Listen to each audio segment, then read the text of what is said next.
नमस्कार, मी सविता किचन शेतकरी या यूट्यूब चॅनलवर तुमचं स्वागत करते। आपली आजची रेसिपी आहे पावटा भात। रेसिपीला सुरुवात करण्यापूर्वी तुम्ही जर चॅनलला नवीन असाल तर आत्ता सबस्क्राईब करून ठेवा, कारण अशाच प्रकारच्या साध्या सोप्या आणि चविष्ट रेसिपी मी रोजच अपलोड करत असते। आता रेसिपीला सुरुवात करूया। येथे मी एका मातीच्या भांड्यामध्ये तेल टाकून घेतलेलं आहे। तेल तापलं की त्यामध्ये जिरे आणि जिरं फुललं की यामध्ये लसणाच्या पाकळ्या टाकून घेतलेल्या आहेत। या पाकळ्या मी न निवळताच टाकलेल्या आहेत। यानंतर मी यामध्ये एक मोठा कांदा उभा कापून तो ॲड करून घेतलेला आहे। कांदा गोल्डन ब्राऊन होईपर्यंत परतून घ्यायचा आहे। यासोबतच मी येथे कच्ची हळद किसून टाकलेली आहे।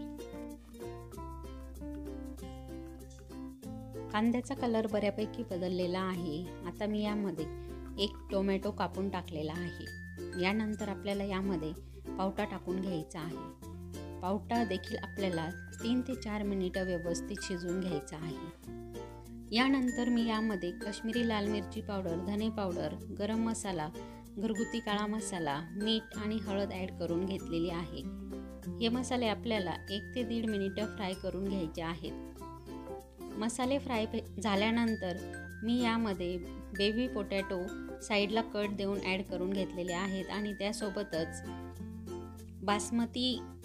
लांब दाण्याचा बासमती तांदूळ देखील ॲड करून घेतलेले आहेत।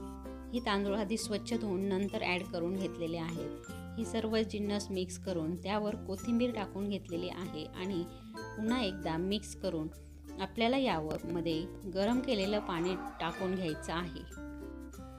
पाणी टाकल्यानंतर हे सर्व साहित्य आपल्याला चमच्याच्या साहाय्याने मिक्स करून घ्यायचं आहे आणि झाकण ठेवून एक वाफ दिल्यानंतर 3 ते 4 मिनिटांनी पुन्हा एकदा हलक्या हाताने मिक्स करून द्यायचं आहे आणि मिक्स झाल्यानंतर झाकण ठेवून एक वाफ द्यायची आहे।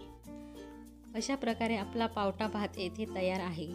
व्हिडिओ इथपर्यंत पाहिल्याबद्दल धन्यवाद। तसेच तुम्हाला ही रेसिपी आवडल्यास व्हिडिओला लाईक आणि चॅनलला सबस्क्राईब करायला विसरू नका। पुन्हा भेटूया एका नवीन रेसिपीसोबत। धन्यवाद।